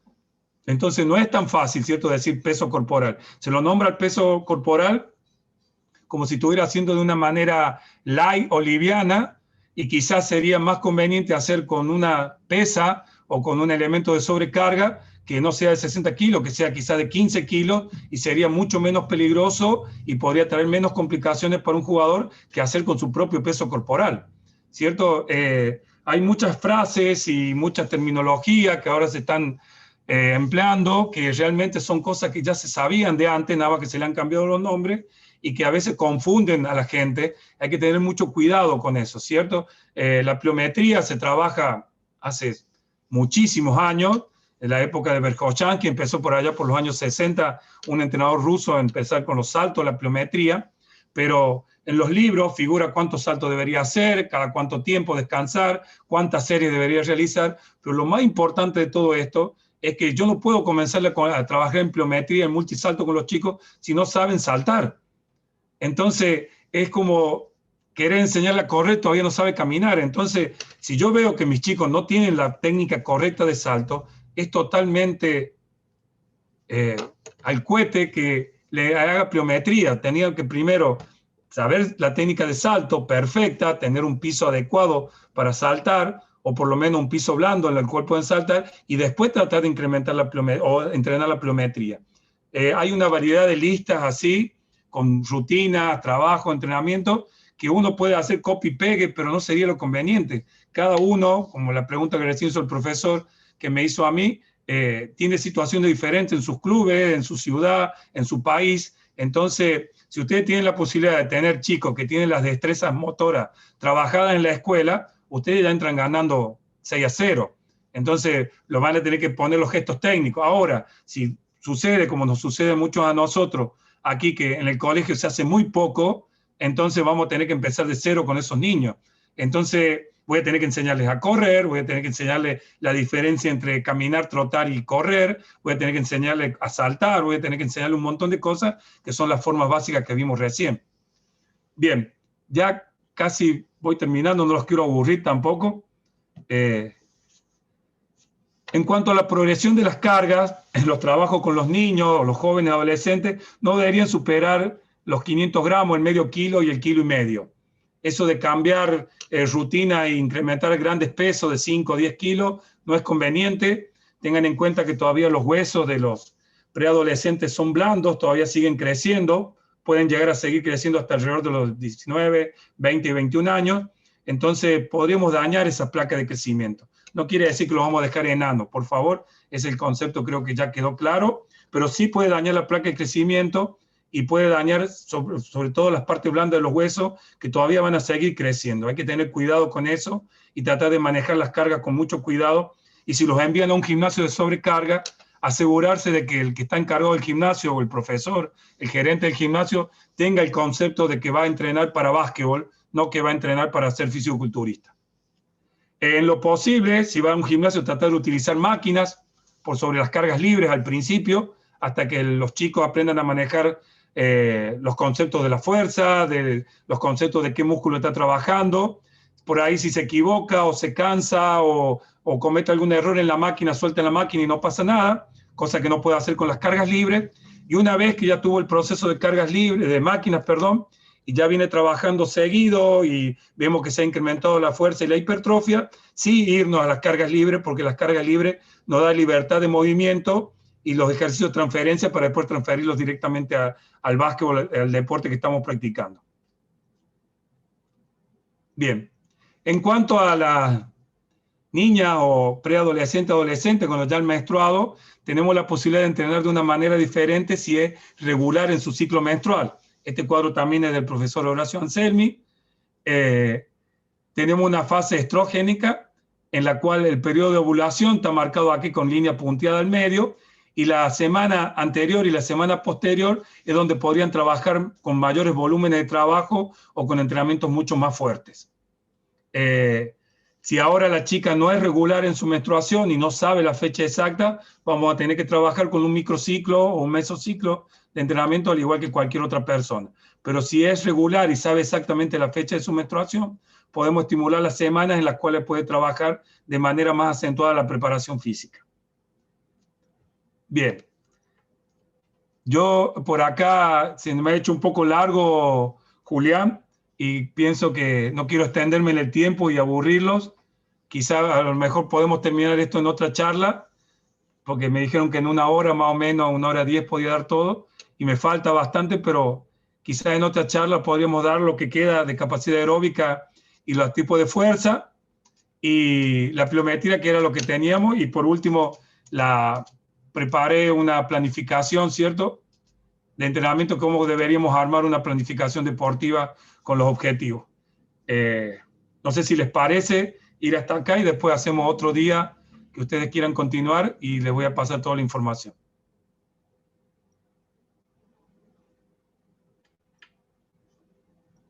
No sé qué opina Julián o Rodrigo, para no extenderme mucho y no cansar a nadie. Dependería de usted, profesor. No sé qué opinan. Hay gente aquí de toda América, de todos los países, y realmente lo único que hemos leído hasta ahora fueron solo elogios hacia su ponencia, que realmente está súper interesante y está, además de agradable, está dando conceptos que normalmente no encontramos en otras videoconferencias, en otras ponencias. Así que dependería de los colegas presentes. No, ningún problema de mi parte, Rodrigo. Si quieren podemos estar a las 10. No, lo que no quiero es cansarlos y que por respeto no se vayan nomás, pero podemos seguir otro día porque esto va a seguir. Yo armé una planificación para una propuesta y la van a ver en el PowerPoint. Podemos seguir con la capacidad aeróbica y llegamos un poquito de fuerza y ahí cortamos a las 10, si le parece. Perfecto, profe. Entonces hacemos un módulo 12. Sí, dejamos para las preguntas ahora las que quieren hacer y se las puedo contestar. Bien, continuamos entonces. La capacidad aeróbica se divide en 4 niveles: un nivel regenerativo, un nivel subaeróbico, un superaeróbico y VO2 máximo. Cuando se habla de VO2 máximo, quiere decir que es la cantidad de oxígeno que circula por el organismo en un minuto de tiempo. Es una medida de la capacidad aeróbica que es muy importante determinar y que nos puede dar escalas. Cuando ustedes seguramente alguna vez han realizado el test de Cooper en el colegio, en el club, en algún lado, que es el test en el cual durante 12 minutos corremos alrededor de la pista o de un terreno medido. La distancia esa se compara con la edad de la persona y nos determina su consumo máximo de oxígeno. Quiere decir que la capacidad que tiene la persona para soportar un trabajo aeróbico. Ese es el concepto. El nivel regenerativo es el más bajo de todo, el que generalmente se utiliza para la entrada en calor o una vuelta a la calma, o generalmente se utiliza justamente con esa palabra después de una competencia o de un entrenamiento muy fuerte para remover la cantidad de ácido láctico que se acumuló en los músculos que más trabajaron ese día. El combustible principal de este subnivel es el ácido láctico residual.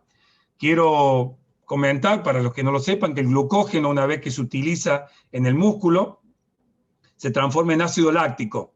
La bibliografía vieja van a encontrar que el ácido láctico era un producto de desecho y era el culpable de todos los errores que cometíamos en el campo de juego o de las lesiones.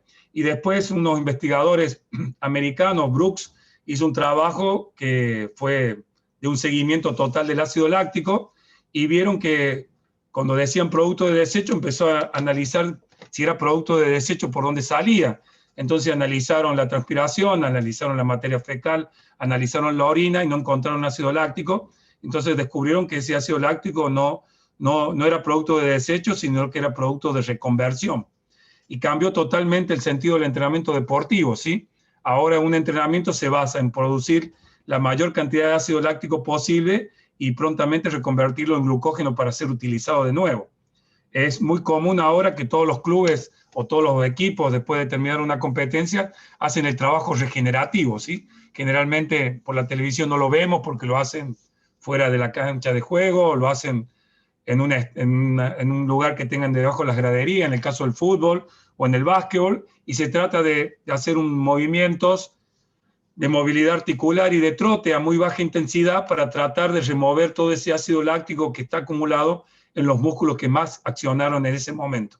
Entonces, el atleta puede irse con la posibilidad de después ir a bañarse, cenar y descansar tranquilo y estar recuperado para el otro día. Si así fuera, si no fuera posible realizarlo inmediatamente terminado el encuentro o terminado el entrenamiento muy fuerte, sabemos que a veces no tenemos esa posibilidad en el mismo momento determinado el juego, lo podríamos hacer inmediatamente al otro día a primera hora, que generalmente como debería ser, ¿cierto? O lo más antes posible para poder remover ese ácido láctico que no ocasione una molestia en los jugadores.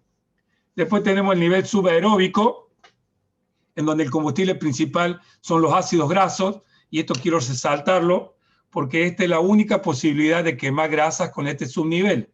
A esta intensidad, 60-70%, y entre 30, 40 y 50 minutos de duración continua.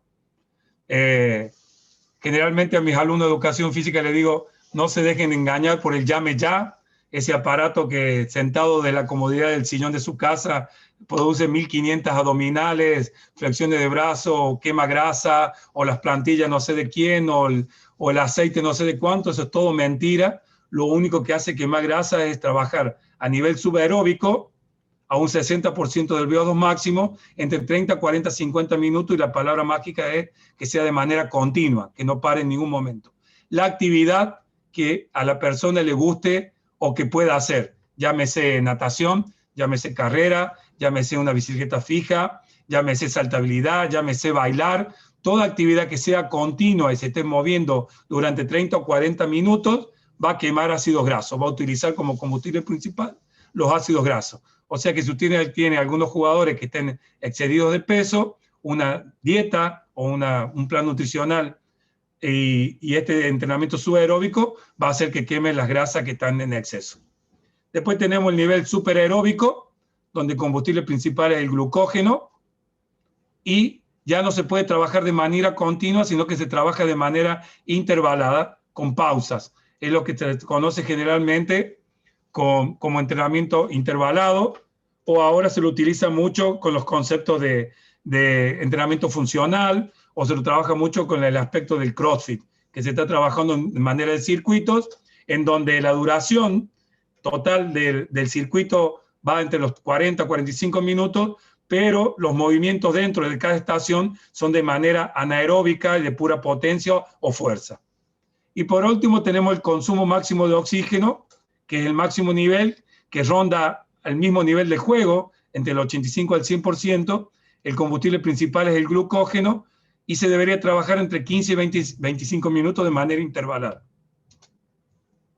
Como le dije recién, tienen variadas formas de movimiento, ya sea en un gimnasio o al aire libre, caminar, cinta, caminador elíptico, trotar en cinta, trotar en la calle, pedalear en bicicleta fija o en bicicleta común, subir y bajar con un step o escalador en un gimnasio, escalera o un banco en el club, que podamos tener la posibilidad de subir o bajar graderías o tribunas, o tener un banco de aproximadamente 45 centímetros de madera para poder subir y bajar, saltar en un mini tram o la soga. La soga es un ejercicio que se ha dejado por mucho tiempo de usar, que ahora se está volviendo a usar en los gimnasios, sobre todo en los entrenamientos de CrossFit, que es un trabajo, por decirle, espectacular para entrenar, porque trabaja la saltabilidad, trabaja la capacidad aeróbica, trabaja la coordinación visomotora, tiene un montón de aspectos que el salto de la soga es fundamental que le enseñemos a los chicos.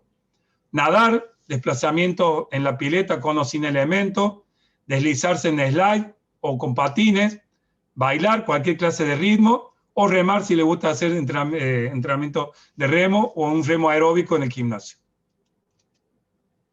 Acá hay una propuesta de trabajo, cómo empezar, con divisiones formativas. Esta es una propuesta del profesor Norberto Alarcón de Rosario, Santa Fe, Argentina. Empieza la primera semana con una sesión de 15 minutos de capacidad aeróbica, de trote, y el tiempo en la semana, en 3 sesiones, son de 45 minutos, y lo va incrementando, 20 minutos la segunda semana por sesión, y la semana completa 1 hora o 60 minutos, 25 minutos, y la cuarta semana vuelve a 20 minutos por el carácter cíclico que les hablé al principio de la exponencia de que tiene que tener el entrenamiento de subir y bajar constantemente. Y así lo va llevando a 3 meses de entrenamiento, 12 semanas, llegando a producir 2 horas de trabajo aeróbico. Esto sería lo ideal para una pretemporada o para un periodo preparatorio cuando se avecina un campeonato. Si tenemos la posibilidad de tener pretemporada, sería bueno que hagamos un trabajo importante de trabajo aeróbico. Se considera que 3 meses bien hechos de trabajo aeróbico nos alcanzan aproximadamente para 9 meses de campeonato. Imagínense los beneficios que nos puede aportar esto, ¿cierto? Se habla de un 3x1 o de un 1x3. Un mes de buen trabajo aeróbico nos serviría para 3 meses de campeonato, 2 meses de buen trabajo aeróbico para 6 meses y 3 meses, 12 semanas de buen trabajo aeróbico nos serviría para el resto del año. Es una capacidad física, la aeróbica, que mejora muchísimo, que produce grandes cambios y que cuando la dejo de entrenar, con un poco mantenimiento se mantiene durante todo el año. Nos alcanza para todo el campeonato. Bueno, y acá empezaríamos con los tipos de fuerza, en los cuales hablamos en la base de la pirámide. Tenemos 3 tipos de fuerza. La fuerza resistencia, la fuerza máximo pura, la van a encontrar en alguna bibliografía, y la fuerza potencia o rápido veloz, que como hablan los españoles, de fuerza rápida o fuerza veloz, que es la fuerza potencia. En el caso específico nuestro, del deporte básquetbol, necesitamos de la fuerza potencia. No quiere decir que no vamos a trabajar las otras 2, pero lo que nosotros buscamos es la fuerza potencia, porque la fuerza resistencia va a crear las bases para poder trabajar la fuerza potencia, pero nosotros lo que no necesitamos es entrenamiento físico-culturista. Es por eso que muchos entrenadores de básquetbol no quieren enviar a sus jugadores a los gimnasios de sobrecarga, porque dicen, les envío un jugador técnico, dotado técnicamente, que necesita hipertrofiar para estar más fuerte, pero me devuelven un Robocop que después no me sirve porque los movimientos están todos alterados, incrementó muchísimo su hipertrofia muscular y sus conocimientos que tenía y sus movimientos técnicos los ha perdido.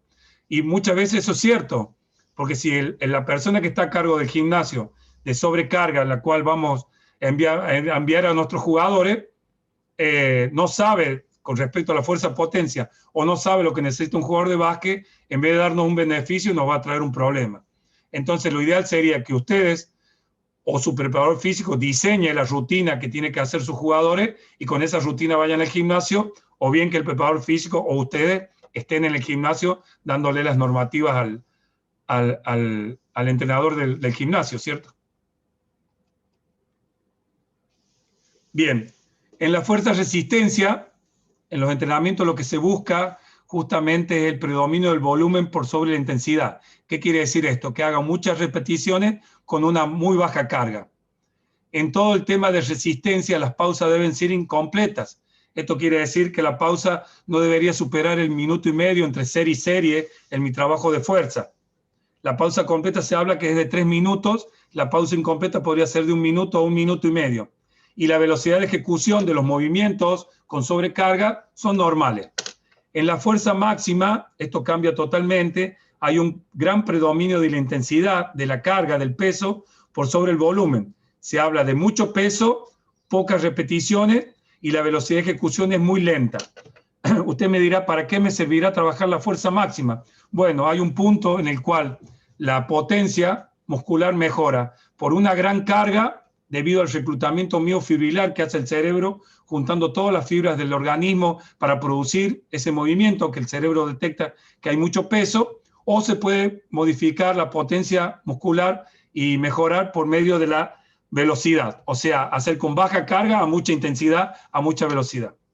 Y por último tenemos la fuerza-potencia, en la cual hay una relación entre el volumen y la intensidad. La carga es mediana, la cantidad de repeticiones no supera las 8 y las 10, la pausa es totalmente completa y lo que varía muchísimo acá es la velocidad de ejecución, que es la más rápida posible. Tratar de hacer los movimientos a pura potencia y velocidad entre 8 y 10 segundos. Ese es el entrenamiento preciso que deberíamos tener de fuerza para un jugador o una jugadora de básquetbol. Acá en la foto están trabajando con un medicine ball, que es otro elemento también que se había dejado muchísimo de lado y que ahora con este tema del CrossFit y las nuevas tendencias que hay en el entrenamiento deportivo, del entrenamiento funcional, se está volviendo a utilizar muchísimo y es otro elemento buenísimo para entrenar en el club. Las pelotas esas viejas que están pinchadas, que no nos sirven más, generalmente se le hace un taquito, se le mete trapo adentro, se las vuelve a sellar con la gotita y queda una pelota pesada que para trabajar con los chicos es ideal. Y también demanda cero gasto de ustedes, de parte de ustedes. Trabajan los pases de pecho, todo tipo de pase, movimiento, y después cuando quitan ese elemento más pesado y le vuelve a dar la pelota, se ha incrementado muchísimo la fuerza y ha mejorado muchísimo la técnica. Otra recomendación que yo le hago, aparte de las sogas elásticas, aparte de la soga para saltar, trabajar con estas pelotas viejas, llenarlas de trapo, ponerlas más pesadas que la pelota normal y poder trabajar mucho con eso con los niños. Es un elemento buenísimo y que encima los movimientos son totalmente transferibles inmediatamente al básquetbol. ¿Qué es esto que habla acá? ¿Sí? La ley de transferencia de Hill, que es empezar con un ejercicio básico, como ser el press de banca, que está trabajando con la pesa. Después pasa a un ejercicio de transferencia, que es con el medicine ball, pasar la pelota con una pelota pesada. Después un ejercicio específico, como puede ser golpear una bolsa de arena, y después con la mancuerna directamente realizar los movimientos. Eso se llama ejercicio de transferencia. Buscar movimientos y ejercicios que después los podamos transferir directamente a los movimientos que vamos a hacer en la cancha.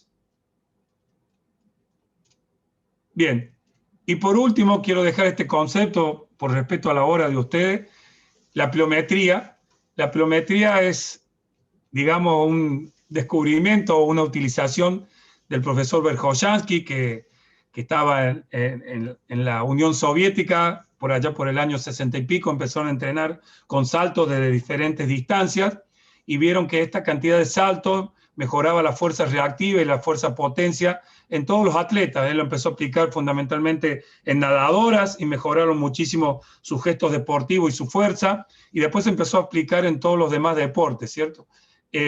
Consiste en saltos, en realidad en aprovechar la fuerza reactiva de un salto cuando hacemos contacto con el piso y tratar de producir un salto de igual magnitud en el menor tiempo posible. Quiere decir esto que caigo, tomo el peso corporal e inmediatamente vuelvo a saltar. Esto voy a ir muy rapidito para tratar de informar y no dejarlos así, pero se debería trabajar en 3 fases, que son multisaltos, plus pliometría y pliometría propiamente dicha. En el caso de los multisaltos, acá los niños son niños muy pequeños que están haciendo con unos palitos de escoba o con bastones pintados, multisaltos, están saltando sobre los conos o con pequeñas vallitas. Nosotros teníamos un gran profesor, el profesor de educación física, que nos hacía hacer esto con cajas de zapatos que no se usan o cajas de champión de zapatillas. Entonces los chicos saltan y si alguno pisa mal, lo que hace es abollar la caja de zapatos, no pasa nada, la vuelve a poner, el chico no se lastima, que podría correr el riesgo con estas vallitas o con los conos, que a veces un cono en punta puede lastimar a un niño o lesionarlo. En caso de las cajas de zapatos ideal, le pide a cada niño que venga con una caja de zapatos, las pone en una secuencia de multisaltos en la cancha y ellos salten y si alguno se equivoca, el único error que va a tener va a ser aplastar la caja de zapatos, la volvemos a acomodar y no pasó nada. Esto sería una especie de multisalto. Esto es pliometría del tren superior. La gente que cree que la pliometría es solamente para el tren inferior. Acá está haciendo una flexo-extensión con aplauso previo. Está trabajando la pliometría del tren superior, la potencia del tren superior. La señorita de la derecha está trabajando salto en la soga común. También está trabajando pliometría.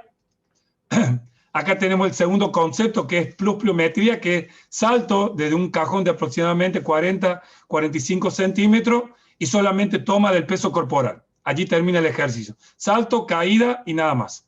Se pide que sea en un piso blando, con el calzado apropiado, que no sea una colchoneta, porque la colchoneta retarda el salto posterior después, que sea un piso blando, en lo posible parquet, o si tiene césped alrededor de la cancha, o tiene un piso que ustedes consideren de goma, que el chico no se pueda lesionar, o el adulto tampoco, y solamente saltar y tomar el peso corporal.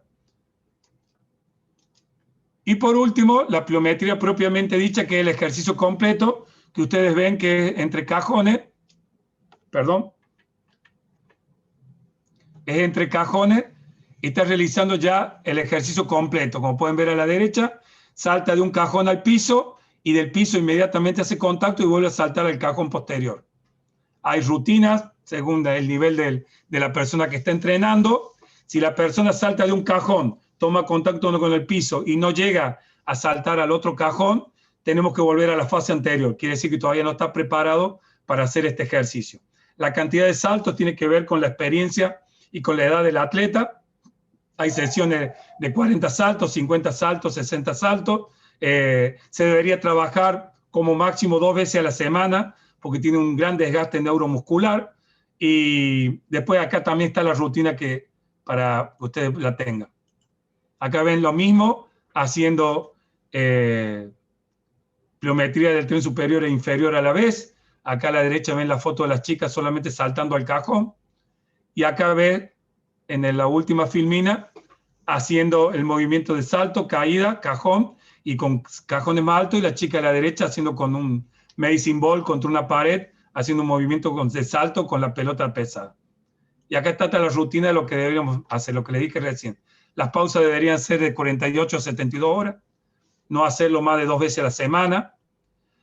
Debe preceder a la sesión de las demás tareas. ¿Qué quiere decir esto? Que si lo propongo en el entrenamiento, tendría que hacer mi entrada en calor y el trabajo de pliometría. No hacer el trabajo aeróbico de correr técnico y después querer hacer al final la pliometría, porque necesita hacerse con el sistema neuromuscular descansado. Ese es un gran error que solemos cometer cuando diagramamos nuestra rutina de entrenamiento. Hacemos la entrada en calor y solemos hacer un trabajo aeróbico de 20, 30 minutos, lo sacamos a correr a los chicos y después queremos hacer trabajos técnicos o de velocidad o de potencia. Es totalmente al revés, debemos hacer los trabajos de velocidad, potencia, coordinación inmediatamente después de la entrada en calor y dejar el trabajo aeróbico para el final. Porque todas estas capacidades que dependen del sistema neuromuscular deberían trabajarse con el sistema neuromuscular o el sistema nervioso central descansado. Entonces, si yo hago el trabajo aeróbico, después no puedo pedirle a mis jugadores que coordinen o que hagan ejercicios específicamente técnicos porque van a cometer errores, pero debido al cansancio, no por otra cosa, no porque ellos no estén preparados para recibir el nuevo estímulo que ustedes le están dando. Bien. Y hasta acá iría yo, Julián, y dejaríamos la parte de planificación por otro día. Si alguno quiere hacer las preguntas. Perfecto, perfecto. Les agradezco. Amerita realmente la organización de una segunda parte para poder entrar en mayores detalles de lo que nos falta y a todas las personas también que estaban con el interés de acceder al material. Yo había pasado por el Zoom, pero les voy a mostrar un poquito cómo poder acceder. Ya lo tenemos en línea. Este material está en el sitio web del GREP. Como lo pueden ver en pantalla, el sitio web es www.grep.com. grep.com. Ahí pueden entrar al sitio web del gremio con todos los materiales que tenemos actualmente, noticias, también materiales de código de ética y otros materiales que se comparten a diario. En esto ya tenemos aquí, se puede ver el material de capacitación de la charla de hoy, entrenamiento de las capacidades físicas en las categorías formativas de básquetbol, por el profesor Jorge Luis Cortés, que nos facilitó este material y ya lo pueden descargar desde allí. Esto yo lo toco y automáticamente está ingresando al PDF de este material que se puede ver. Lo estoy compartiendo ahora, viendo desde mi navegador, desde el sitio del GREP. Así que están todos invitados, la forma que se me ocurre hacerlo más de forma práctica también, y todos puedan acceder a este enlace, y lo vamos también a compartir en las redes sociales como para poder potenciar. Bueno, preguntas que quieran ir realizando, están invitados a habilitar sus micrófonos y hacer las consultas que deseen realizar. Ahí vemos el licenciado Miguel Cantero, dice: ¿qué altura recomendás en los cajones, profe, para los jóvenes de 15 en adelante? Se recomienda empezar 45 centímetros, ¿sí? Si ellos no pueden lograr ese salto, podrían bajarlo, no hay ningún problema, ¿cierto? Vuelvo a insistir, si primero tienen que pasar por la fase de multisaltos, después pasar por la fase de pluviometría, y usted empezar a probar salto cajón, piso cajón. Si no puede lograr el salto a los 45 centímetros, volver a la fase anterior, ¿sí? Quizás esté fallando la cantidad de saltos que han puesto en la segunda fase, o quizás no tenga la técnica de salto adecuada. Entonces ustedes van a tener que enseñar la técnica de salto, que esa es la gran falla que sucede normalmente, ¿cierto? Queremos incrementar la cantidad de salto, la altura del cajón, pero lo que falla es muy difícil determinar cuál es la adecuada. Los rusos pusieron hasta 1,5 metros saltando, y lo único que provocaron fue lesiones y no hubo mejora en la capacidad de salto, ¿sí? Eso es... yo les recomiendo 45 centímetros. Si el profe determina que no pueden llegar o ve que deforman la técnica para poder llegar, vuelva a la fase anterior y enséñeles bien a saltar. Es un tema bastante complejo enseñar a saltar. Parece fácil, pero es un tema bastante complejo. Quiero decir antes de las preguntas que esta es una propuesta de trabajo mía, ¿cierto? Que no pueden disentir con respecto a esto, y está bien también que así sea, ¿cierto? Y a lo mejor en el consenso podamos dialogar y ponernos de acuerdo, ¿cierto? Pero es una propuesta de estos años que he estado trabajando, y en la especialidad mía, que es entrenamiento deportivo y el básquetbol, ¿cierto?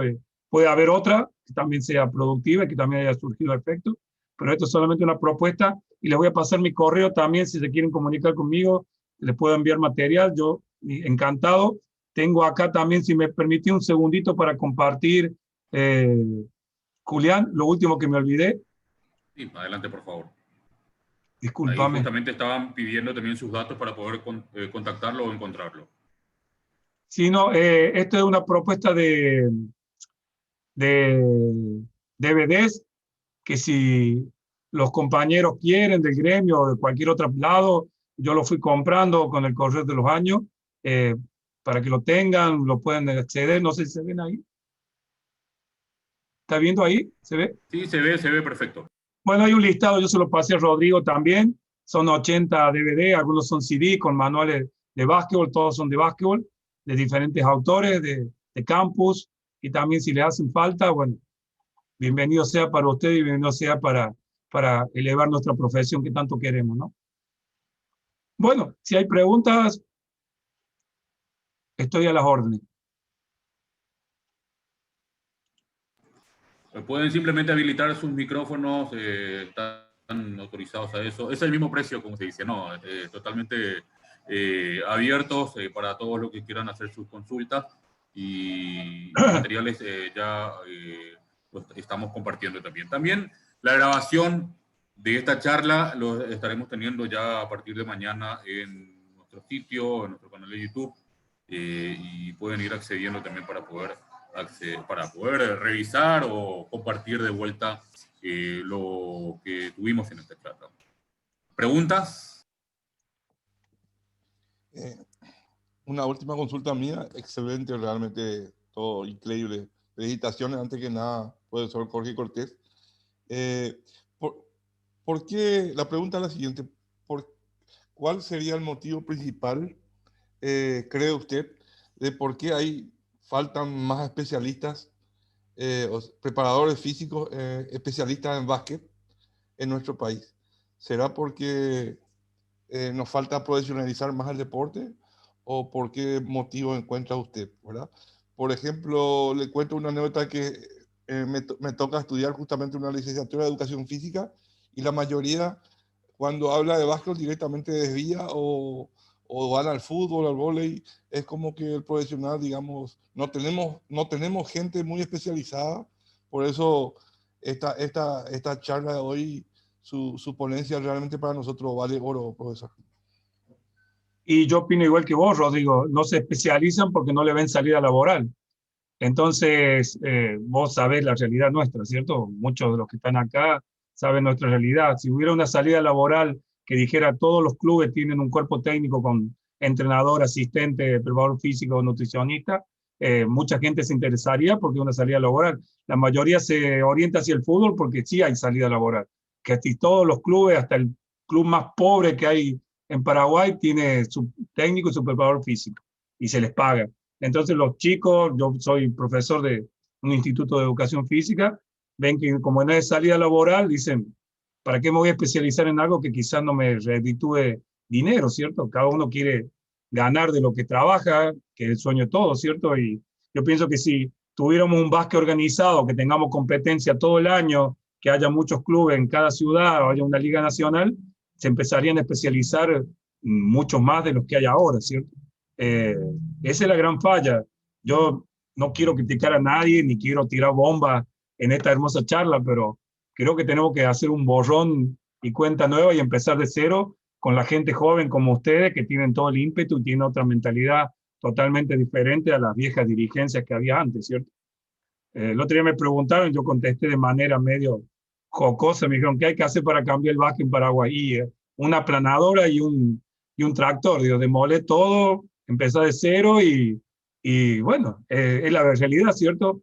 O esperar que se mueran todos los viejos dirigentes y que agarren los jóvenes nuevos, pero es una frase media fea, pero es cierto, lamentablemente es cierto, ¿sí? Hay que agarrar una planadora y empezar a decir, bueno, muchachos, aquí hay una mentalidad nueva, como la tienen ustedes en el gremio, de marketing, de empezar a trabajar, de alianza con las demás federaciones, de alianza con otros gremios, de alianza con otros países, de copiar lo que se hace bien. Ni siquiera para eso servimos. Por lo menos copiemos lo que se hace bien en otros lados. ¿Cierto? En Córdoba, desde cuando yo me vine, fue en el 95, me vine a Posada desde el 90, que se viene trabajando. Vos, para salir campeón en primera división, tenés que tener una buena sub-18, una buena sub-16 y una buena sub-14. O sea que, para salir campeón tenés que sumar 4 divisiones. Cada uno tiene su campeonato independiente, pero en la general, el que asciende o el que sale campeón suma las 4 divisiones. O sea que al club obligatoriamente tiene que tener un buen entrenador en primera, un buen entrenador en sub-18, un buen entrenador en sub-16 y un buen entrenador en sub-14 con su cuerpo técnico. Y lo mejor del caso es que está jugando la primera y todos los chicos están viendo ese partido porque también es parte de ellos. Está jugando la sub-14 y están los de primera mirando el partido de sub-14. De nada te sirve tener una primera que arrase, que salga invicta y las divisiones formativas tuyas son malas, salís último. O al revés, lo mismo. Entonces, ¿por qué no copiamos esas cosas, cierto? ¿Por qué no le damos, en la Liga Nacional podemos jugar con los varones y las chicas? En un colectivo no pueden ir 30 personas, claro que pueden ir. Y podemos hacer un partido femenino y uno masculino, y tener la Liga Nacional femenina y masculina a la vez, cosa que se hace en otros países, pero ni para copiar servimos.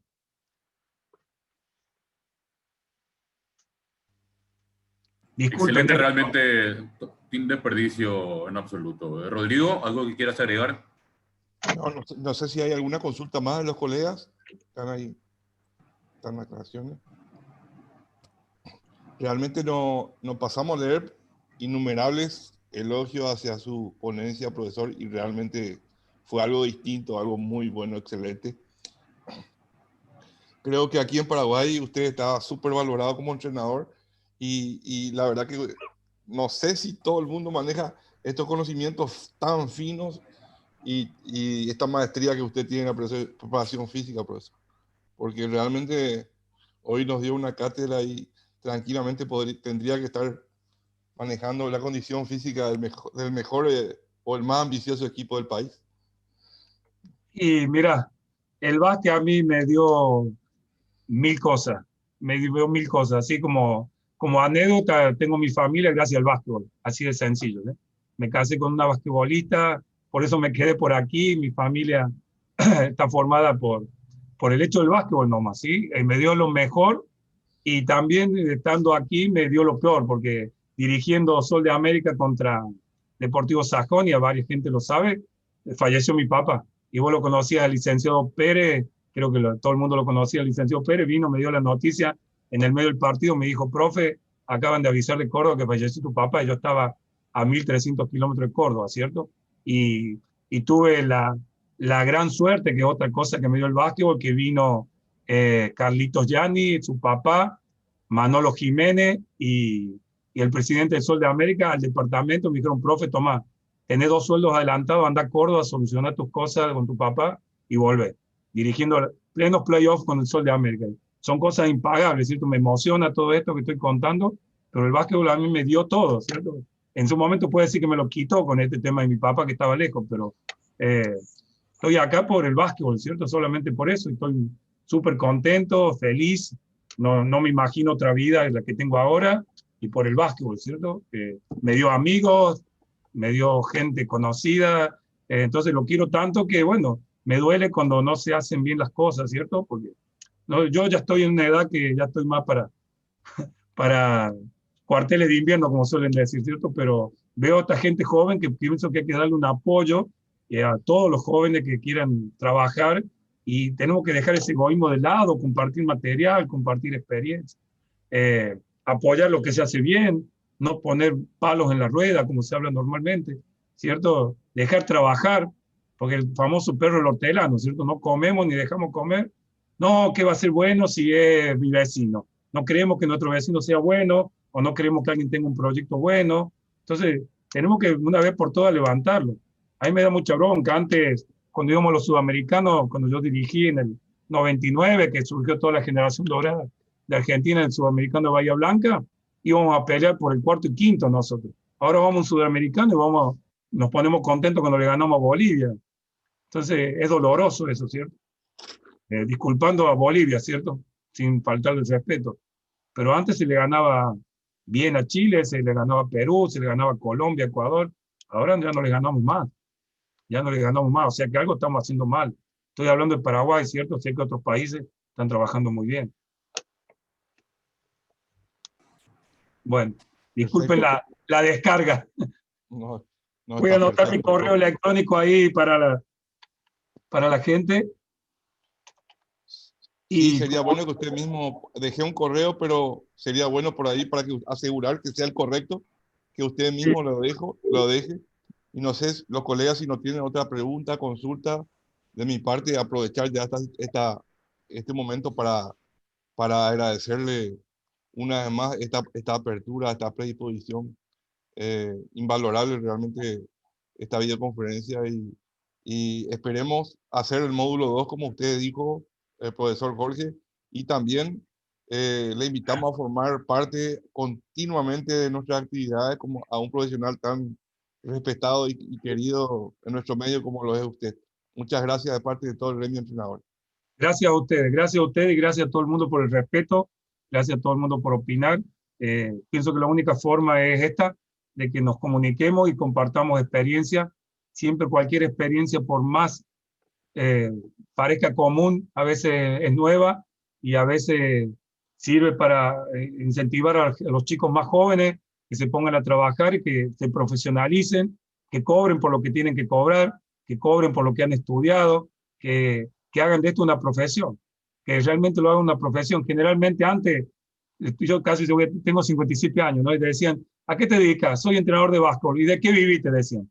Como que no era una profesión, ¿cierto? Era algo, y ahora en otros países es una profesión bien considerada, ¿cierto?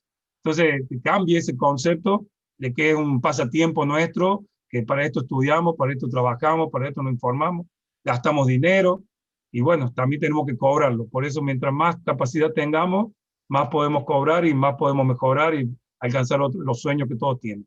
Buenas noches y muchas gracias a todos. Muy amable.